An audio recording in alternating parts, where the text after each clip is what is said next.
o Salmo 48. Salmo 48, a cidade de Deus.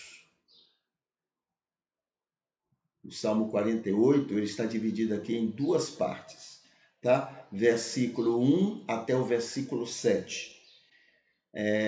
Deixa eu só fazer uma relembrança aqui, não é? Nós estamos trabalhando os Salmos e estamos analisando por Jesus, tá certo? Através de Jesus. A gente entende que Jesus é essa pedra de esquina que ajuda a gente a entender o que é de Deus e o que não é de Deus, tá certo? É de Deus tudo que seja coerente com Ele, com seu ensino, dentro e fora da Bíblia e também dentro e fora do cristianismo, tá? Lembre que Deus salvou muita gente fora do judaísmo e fora do cristianismo. Não fica nessa cabecinha pequena nossa que só salva se for cristão, não. Tá bom? Outra coisa, Jesus disse para os apóstolos: eu tenho outras ovelhas que não fazem parte desse grupo de vocês. E eu vou salvá-las também. Entendeu? Então, vamos sair dessa caixinha que empurraram a gente com essa vaidade toda que temos, com toda essa prepotência de que só nós temos a salvação, só nós seremos salvos. Vamos sair dessa caixinha, inclusive seguindo Jesus. Tá bom? Então, a partir daí, tudo que é coerente com Jesus é de Deus. O que não é coerente com Jesus, dentro ou fora da Bíblia, dentro ou fora do cristianismo, não é de Deus. É do coração do homem, é da limitação humana, etc. Tá bom? E é nisso que a gente tem avaliado os salmos. Aí a gente encontra dois salmos que são coerentes todo com Jesus, 19 e 23. E o Salmo 44, que é totalmente ao contrário. Ele é perversamente contrário a Jesus. Salmo 44. Agora vamos analisar aqui o 48. O salmista então diz: o Senhor é grande e muito louvável na cidade de nosso Deus, no monte da sua santidade. Belo de se ver e alegria de toda a terra é o monte de Sião, nas terras do norte, a cidade do grande rei. Deus está em seus palácios e é conhecido como alto refúgio, porque eis que os reis se reuniram, eles juntamente passaram. Eles, quando haviam, ficaram maravilhados, assombraram-se, fugiram apressadamente. Ali o temor os tomou e sentiram dores como a de parto. Com vento do Oriente tu quebras os navios de Tarsis. Vamos analisar o texto. Coerente com Jesus, nada. Até algumas palavras são, algumas expressões são, mas o contexto, o que demonstra o texto, que é o sentimento do salmista, aí contraria, não é, a coerência com Jesus, né? Então, o que vale para a gente não é o que a gente fala, mas é o que a gente sente quando fala. Entendeu? Então vamos analisar aqui. Versículo 1, né? Agora as incoerências. Versículo 1. O Senhor é digno de louvor em seu templo em Jerusalém. Né? É o que ele fala no versículo 1, olha aqui. O Senhor é grande e muito louvável na cidade do nosso Deus, no monte da sua santidade. Para o salmista, monte da santidade de Deus é o Monte Sião, é onde está Jerusalém. Tá bom? Então eles ligam muito a presença de Deus. Ali é que Deus habitava, naquele monte, onde foram construídos depois o templo. Tá bom? O Senhor, então, é digno de louvor em seu templo em Jerusalém.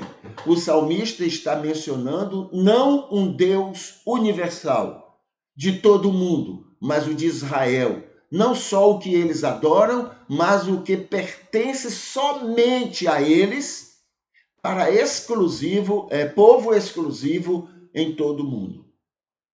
Ele é meu, ele é nosso, não é de ninguém, é nosso, ele pertence a nós.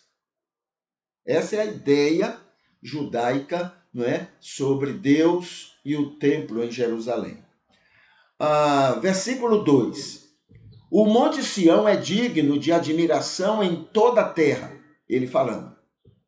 O salmista continua sua prepotência, o envaidecimento por ter o único e verdadeiro Deus sobre todo o mundo, pertencendo ao povo.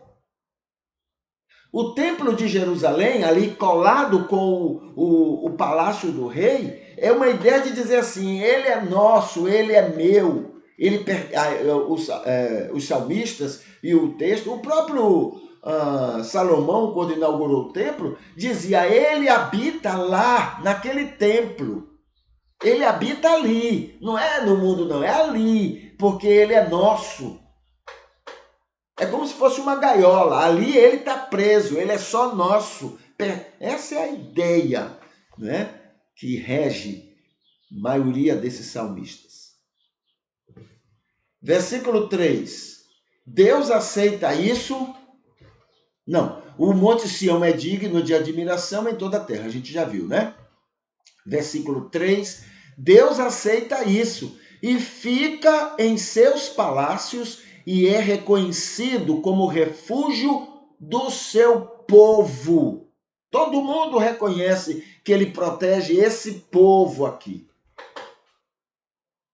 O salmista está afirmando que o Senhor Deus está como que preso, com moradia entre os israelitas, e por isso é o refúgio do povo em todo o tempo. Ele não tem tempo de cuidar dos outros, não, porque ele cuida da gente, somente da gente.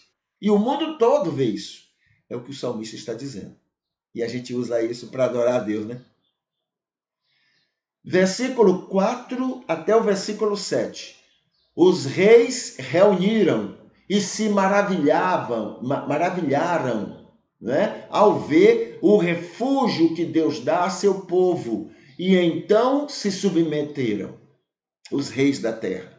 O salmista está justificando a fraqueza dos povos submetidos a Israel, não por causa da perversidade e da força do exército de Israel, mas por perceberem a proteção que Deus dá a seu povo. Isso na cabeça do salmista. Ao contrário de hoje em dia, que recebem quase 100% apoio bélico, guerreiro e de inteligência de guerra, né? Recebem dos Estados Unidos, por exemplo, para matarem os vizinhos, os povos vizinhos, e saem dizendo que é Deus que está fazendo o milagre. O Deus é os Estados Unidos. Não, é Deus que está nos dando essa vitória. Mentira. Nada de Deus. Deus ama os árabes também. Não, mas os Estados Unidos está por trás. Tome dinheiro, tome dinheiro, tome dinheiro, tome armas, tome armas, tome armas. Pode matar à vontade os palestinos, pode matar. Aí depois vai com aquela carinha de metido a santo e dizer, olhe, nós queremos a paz, mas tome arma, pode matar. Nós queremos a paz entre vocês. Mentirosos. Mentirosos. Aí depois Israel, que recebe toda essa arma, todo esse dinheiro, tudo isso, não é Deus que está nos abençoando, é Deus que está... A guerra dos 100 dias, né? 60 dias, sei lá, aquela guerra que houve rapidinho. Não, é Deus que nos fez milagre. Mentira! Porque Deus ama os árabes. Deus ama os árabes, Deus ama Israel, Deus ama todo mundo. Deus não faria aquela bandidagem que eles fizeram e estão fazendo contra os vizinhos. O Deus de Jesus, não. O Deus de Jesus, não. O Deus de Jesus diz, vá e seja bênção entre eles. Ame aquelas pessoas, sejam luz e sal para aquelas pessoas. Esse é o Deus de Jesus. Agora, aquele Deus zeco, egoísta, genocida, que Moisés entendeu, esse sim, aí tem razão. Aquele é mau, aquele é perverso. Mas o Deus de Jesus, Nada disso. Nada disso. Deus ama a mim, a você, Israel, os árabes. Ama todo mundo e quer o melhor para todo mundo. Esse é o Deus de Jesus. Muito bem. Então esse é o Salmo, né? A primeira parte do Salmo 48. Tá bom? Veja que distância, né, em relação a Jesus. Que distância. E a gente usa isso para o culto a Deus. Que Israel use, a gente entende. Está dentro do espírito deles.